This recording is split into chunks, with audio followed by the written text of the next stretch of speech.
When Marion copied, by Brooke Berg, illustrated by Nathan Alberg. Did you hear about Gracie and her poem? The one that won the Poetry Slam's Best New Voice Award? Mummers Marion as she takes a bite from her sandwich. Yes, I heard she copied it. She didn't write it herself at all, whispers Jules.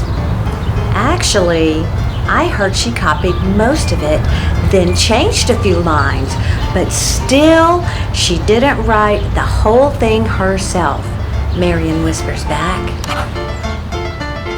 Both girls look across the lunch table at Gracie, who is sitting alone. I can't believe a person would lie about something like that, Jules quietly exclaims. Oh, I know. That's like cheating from somebody's test, but even worse, it's lying. Because you are taking credit for something that you didn't totally write, replies Marion as the lunch bell rings. I'm so excited, says Marion as they walk into their classroom. Mr. Owen said he's going to read some of the papers we turned in last week. I hope he reads mine. As the students take their seats, Mr. Owen pulls a pile of papers from his briefcase and announces, as I said this morning, I'm going to read some excerpts from your assignments on the beginnings of the Revolutionary War. Please clear your desks. I want all of you to listen carefully because afterwards we will be discussing what you heard. Marion and Jules grin and give each other the thumbs up sign before turning to listen. Mr. Owen begins reading from a paper. The revolution, from the colonists' perspective, was caused by England's practice of taxing the colonies without representation in the English Parliament.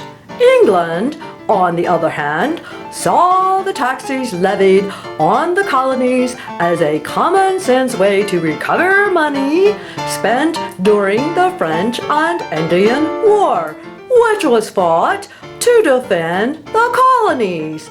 The sugar tax of Marion sits up straighter. She feels proud. She thinks, it's mine. He's reading my paper. Then Mr. Owen puts down the first paper and picks up another.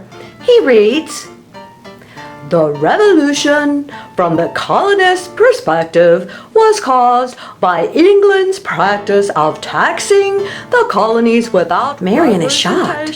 She looks around the room thinking, who copied from me? How did somebody get my paper?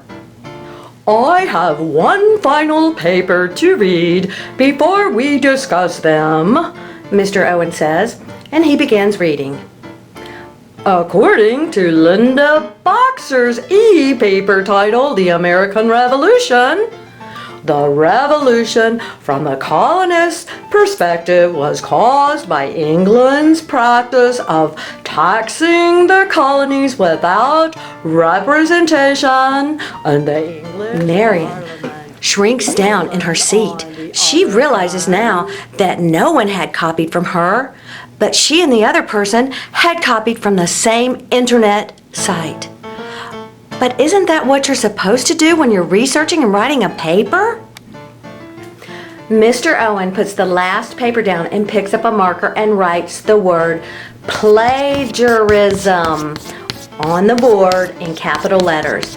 Then he turns to the class and says, okay, what did we hear? Somebody copied, smirks Ernie, and I wonder who. Across the aisle, Gracie blushes. Ignoring Ernie's outburst, Mr. Owen calls on Saul, who has his hand up. Saul, what did you hear? Asked Mr. Owen. 3 people copied from the same place, but one of them put in where the words came from, answers Saul. That's right, replies Mr. Owen. And it is an important difference. Give me a show of hands. How many of you normally use the intranet when writing your papers? While slowly raising her hand, Marion looks around the classroom and is relieved to see that all the other kids are raising their hands too. And how many of you, continues Mr. Owens, have copied things from the internet onto your own papers? Again, all the kids raise their hands, and Willis asks, if we don't take information from books and the internet, how are we supposed to get the information? Oh, good question, Willis. And that is just what we are going to discuss, replies Mr. Owen. What we have heard here today is called plagiarism, and it is a serious crime, states Mr. Owen sternly. Everyone looks at him with wide, scared eyes while he continues. Every time you take any part of a book, a paper, or a web page without the permission of the author, or without telling where it came from, you are stealing. If you turn in that as your own words or your own thoughts, you are lying. And if you turn it in for a grade, you are cheating. Marion is so upset that she burst out, "Are we going to go to jail? I didn't mean to do anything wrong." Everyone turns to stare at her, shocked that Marion Hedgehog plagiarized. "You," sputters Ernie, "you cheated." "I didn't mean to," wails Marion, her eyes filling with tears. Now, Mr. Owen says, remember that every one of you raised your hands when I asked if you had copied information from the internet onto your own papers. What we need to focus on now is how to use information without plagiarizing again. Mr. Owen, asked Willis, raising his hand, will you tell us who wrote the paper that told where the information came from? Mr. Owen looks out into the classroom and nods. Then Gracie stands up and says, "It was me. I cited my source."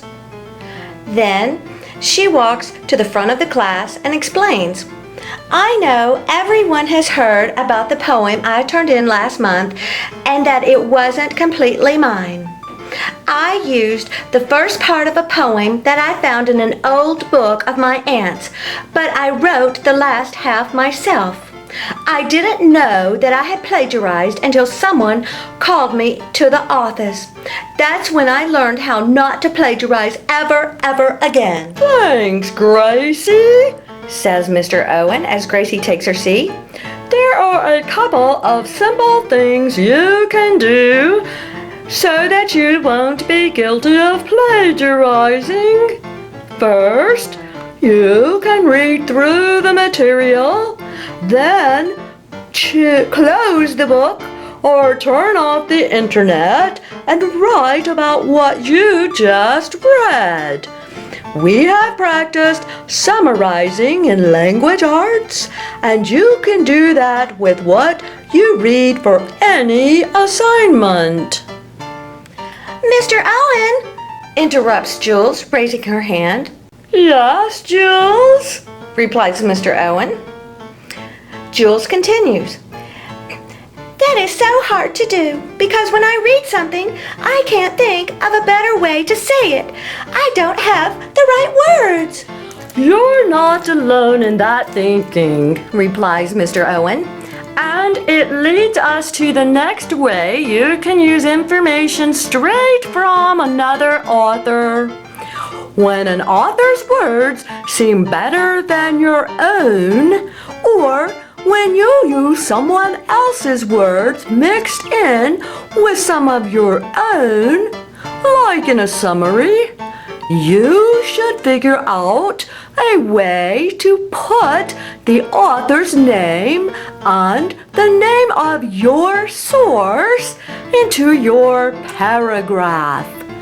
the way Gracie did in her American Revolution paper.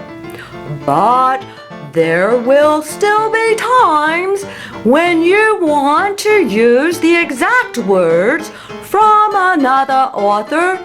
To do that, you must start by putting quotation marks around the exact words that you use. But I thought quotation marks were used when someone is talking, says Marion. They are, and since you are using the writer's exact words in your paper, the original author is talking. Whenever you use a direct quote, you must also cite your source.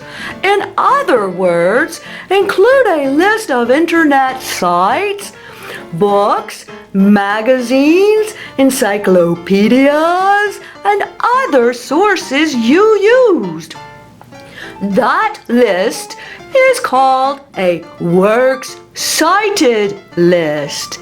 People also call it a bibliography. Won't people think you're cheating or dumb when you use quotes? Asked Ernie.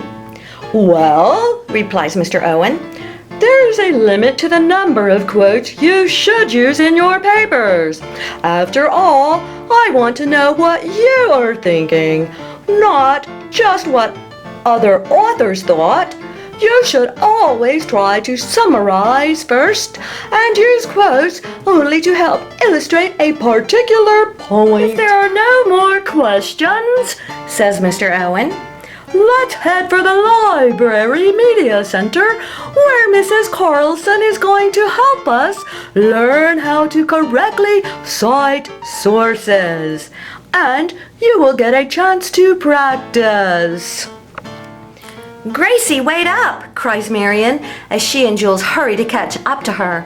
I'm so sorry that you got in trouble for plagiarizing your poem. I guess we've all been guilty of the same thing. Yes, says Gracie, plagiarizing really is lying, cheating, and stealing all rolled up into one. And I will never do that again.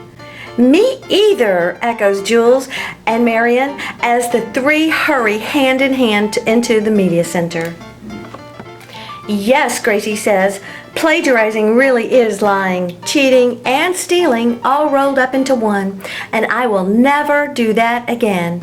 Me either, echo Jules and Marion as the three hurry hand in hand into the media center.